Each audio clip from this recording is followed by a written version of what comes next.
살인 11건, 살인미수 1건, 강도 17건, 납치 2건, 강간 1건. 1971년부터 72년까지 한 남자가 저지른 만행입니다. 그의 이름은 에두아르도 로블레도 푸치. 이하 푸치로 생략하겠습니다. 1952년 1월 19일 아르헨티나 부에노스아이레스에서 한 아이가 태어납니다.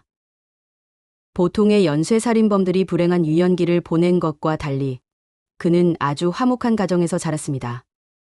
심지어 그의 어머니와 할머니는 무한한 애정을 퍼부으며 아주 다정한 사람들이었다고 합니다.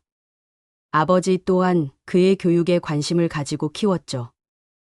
덕분에 어릴 때 그는 피아노를 배웠으며 독일어와 영어가 능통하고 스포츠를 좋아하던 활발한 아이였습니다. 이때까지는 너무나 바른 환경에서 남부러울 게 없이 잘 자라온 그.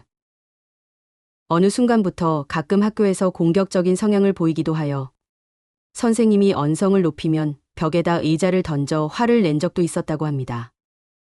무엇이 대체 이런 소년을 한순간에 악마로 변신하게 했을까요? 14살이 되던 해 그는 우연히 친구의 스피커를 훔치게 되는데 이때 그는 너무나 흥분된 상태였다고 합니다. 그때부터 그 흥분의 상태를 느끼고 싶어 더 많은 물건들을 훔치게 됩니다.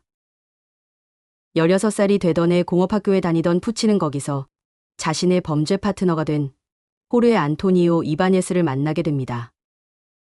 둘은 점점 친해졌고 같이 친구의 돈이나 물건을 훔치다가 걸려서 학교에서 퇴학까지 당하게 됩니다.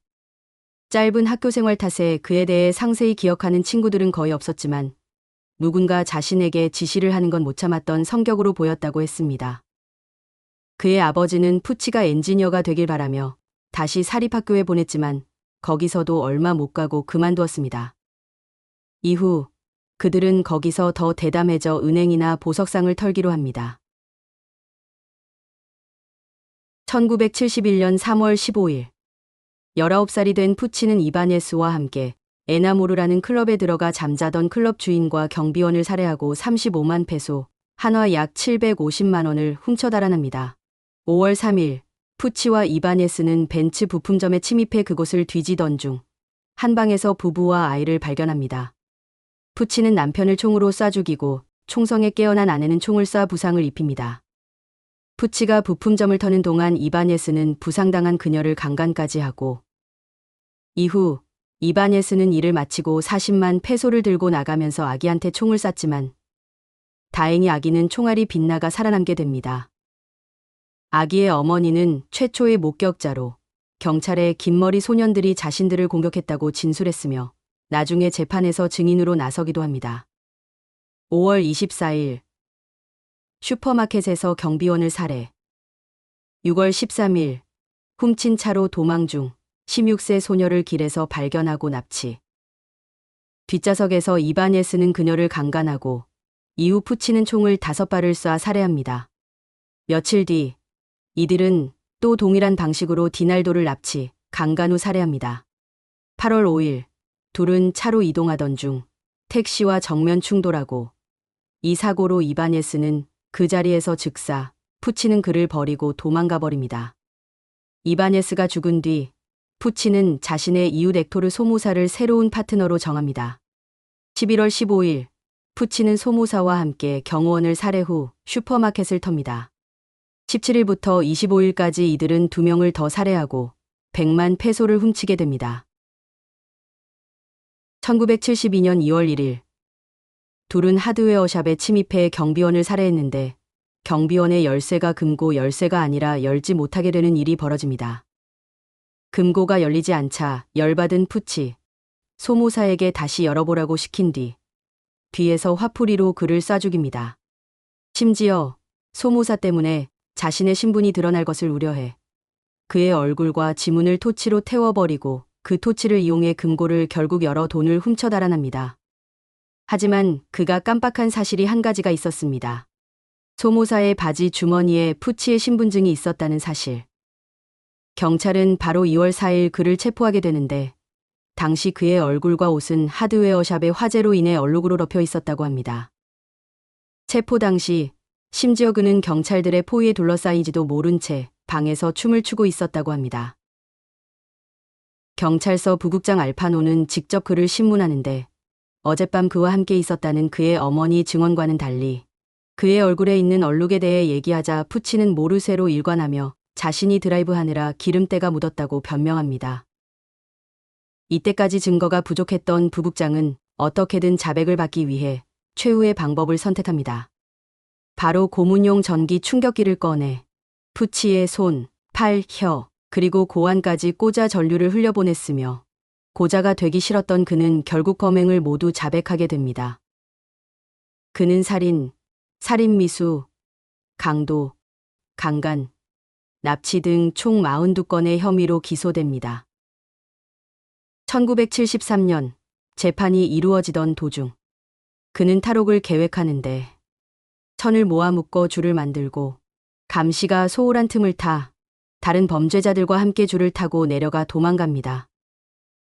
감옥에서 알고 지내던 범죄자의 가족 집에 숨어 지내던 중 근처에서 목격돼 64시간 만에 다시 경찰에 잡혀 들어옵니다. 1980년 열린 재판 중 푸치는 태도가 불성실했으며 종종 웃는 얼굴로 사람들을 쳐다보고 또 자신이 한 짓이 아니라며 부인까지 합니다. 결국 아르헨티나 최고형인 종신형을 선고받고 가장 경비가 심하다는 시에라 치카 교도소에 수감됩니다. 2000년 7월 가석방 신청 자격을 얻었지만 신청하지 않았고 2008년에 신청했지만 대법원은 그가 여전히 사회적으로 큰 위협이 된다며 가석방 신청을 기각하여 영구적인 사회격리가 필요하다고 판단합니다. 2013년 아르헨티나에 사형제도는 없지만 약물 주사형으로 푸치를 처형해달라는 요청이 있었으나 대법원은 이를 거절합니다. 2015년 다시 가석방을 신청했지만 또 다시 기각당하고 그는 현재까지 53년째 복역 중입니다. 전에 그의 어머니는 집에서 총 하나를 발견하고 그에게 진짜 총이냐고 묻자 푸치는 총으로 그녀를 겨냥하며 진짜 총이면 내가 당신을 이렇게 겨냥할까 라는 말을 해서 그녀는 가짜 총이라고 확신했다고 했습니다. 경찰들마저 그의 거짓말에 넘어간 적이 한두 번이 아니라고 했습니다. 사람들은 그의 순진무구한 얼굴과 매혹시키는 외모가 사람들을 경계심을 풀게 하는데 많은 일조를 했다고 말합니다. 관상은 과학이다 라는 요즘 말처럼 예전에도 강력범은 어딘가 험상궂고 흉악하게 생겼을 거라는 사람들만의 편견이 있었죠.